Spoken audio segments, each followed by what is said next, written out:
Hello बच्चों, कैसे हैं आप सभी। मैं हूं आपका अपना रवि भैया और मैं लेकर आया हूं 15 मिनट सीरीज के अंदर चैप्टर जिसका नाम है human I and the colourful world.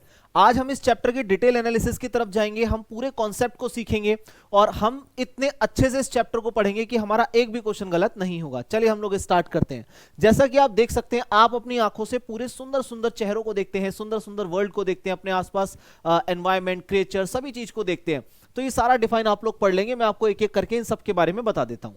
सबसे पहले आता है बच्चों कॉर्निया। कॉर्निया हमारी आंखों का व्हाइट पोर्शन होता है जो सबसे आउटर मोस्ट पोर्शन पे प्रेजेंट होता है और ये एंटर करवाता है लाइट को आंखों के अंदर। अब अगर लाइट आंखों के अंदर एंटर कर रही है तो कुछ ना कुछ ऐसा होगा जो उसे कंट्रोल करे, यानी कितनी लाइट एंटर करनी चाहिए और कितनी नहीं।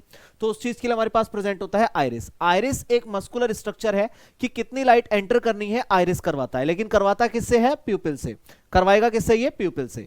यानी प्यूपिल क्या करेगा? रेगुलेट करेगा, कंट्रोल करेगा कि कितना अमाउंट ऑफ लाइट एंटर करना है। और इसे होल्ड कौन कर रहा है बच्चों? इसे होल्ड करता है आइरिस, यानी कि एक मस्कुलर स्ट्रक्चर। और फिर होता है आपके पास क्रिस्टलाइन लेंस जो कि कॉन्वेक्स लेंस होता है और ये बेसिकली इमेज को फॉर्म करता है आपके रेटिना के ऊपर। नेक्स्ट आते हैं आपके पास, क्या आता है बच्चों? सिलियरी मसल्स हो गया, रेटिना हो गया। और अगर हम लोग बात करें लेंस के बाद आएगा हमारे पास सिलियरी मसल्स। सिलियरी मसल्स की हम लोग बात करते हैं। सिलियरी मसल्स जो होता है हमारे पास वो क्या करता है? पावर ऑफ एकोमोडेशन को कंट्रोल करता है, यानी कि फोकल लेंथ को इंक्रीज और डिक्रीज करेगा।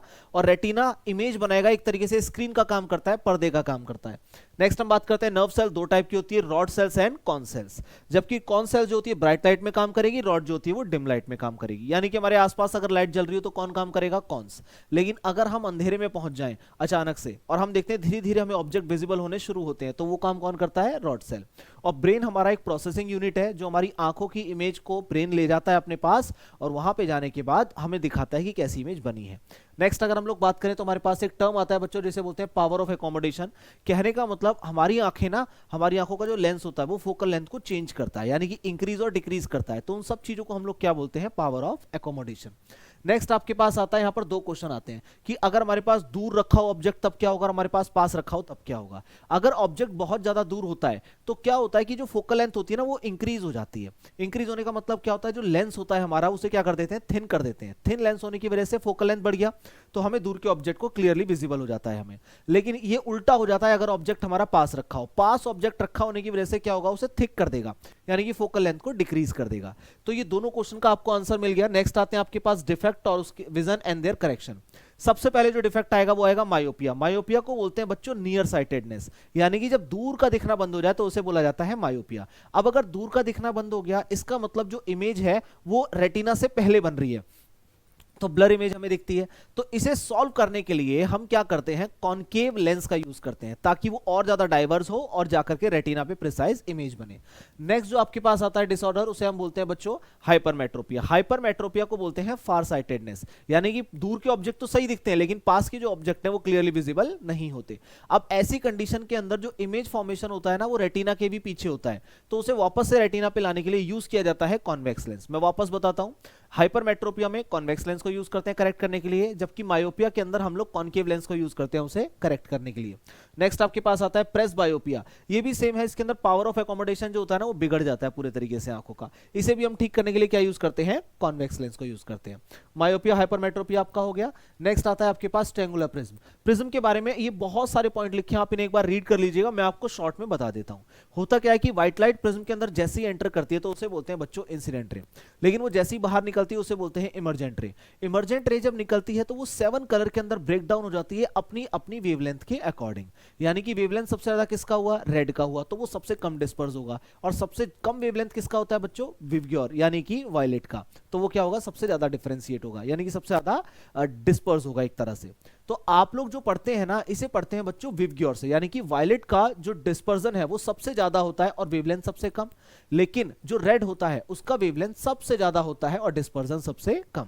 अब अगर हम लोग बात करें आपके पास रेनबो फॉर्मेशन होता है। रेनबो फॉर्मेशन होता है तब जब बच्चों बारिश हुई हो और हमें की सूर्यदेव भी निकले हो और बारिश भी हुई हो, तो वाटर ड्रॉपलेट जितनी भी एयर के अंदर रह जाती है, होता क्या है कि वो जैसे ही एंटर करता है सनलाइट से जितनी भी रेज़ एंटर करेंगी वाटर ड्रॉपलेट के अंदर, अंदर होगा बच्चों इंटरनल रिफ्लेक्शन। अच्छा मैं आपको रिफ्लेक्शन और रिफ्रैक्शन के बारे में बता दूं। रिफ्लेक्शन को हम लोग बोलते हैं कि जब सेम मीडियम के अंदर टकराकर लाइट वापस जाए तो उसे बोलते हैं रिफ्लेक्शन। लेकिन अगर मीडियम चेंज हो जाए, एक मीडियम से दूसरे मीडियम में ट्रांजिट करे, उसे बोलते हैं रिफ्रैक्शन। तो आप लोग देखें सनलाइट एंटर कर रहा है, सबसे पहले इंटरनल रिफ्लेक्शन हुआ, फिर रिफ्रैक्शन हुआ, तो बाहर 7 कलर के अंदर ब्रेकडाउन दिखता है जस्ट लाइक अ प्रिज्म। अब आता है आपके पास नेक्स्ट कि ट्विंकलिंग ऑफ स्टार्स क्यों होते हैं। देखो होता क्या है, हमारे अर्थ के चारों तरफ ना एटमॉस्फेयर प्रेजेंट है, तो एटमॉस्फेयर प्रेजेंट होने की वजह से वो रिफ्रैक्टिव इंडेक्स को बढ़ा देता है। अब रिफ्रैक्टिव इंडेक्स बढ़ने की वजह से जो आपके पास रियल इमेज है ना वो शिफ्ट हो जाती है थोड़ी सी।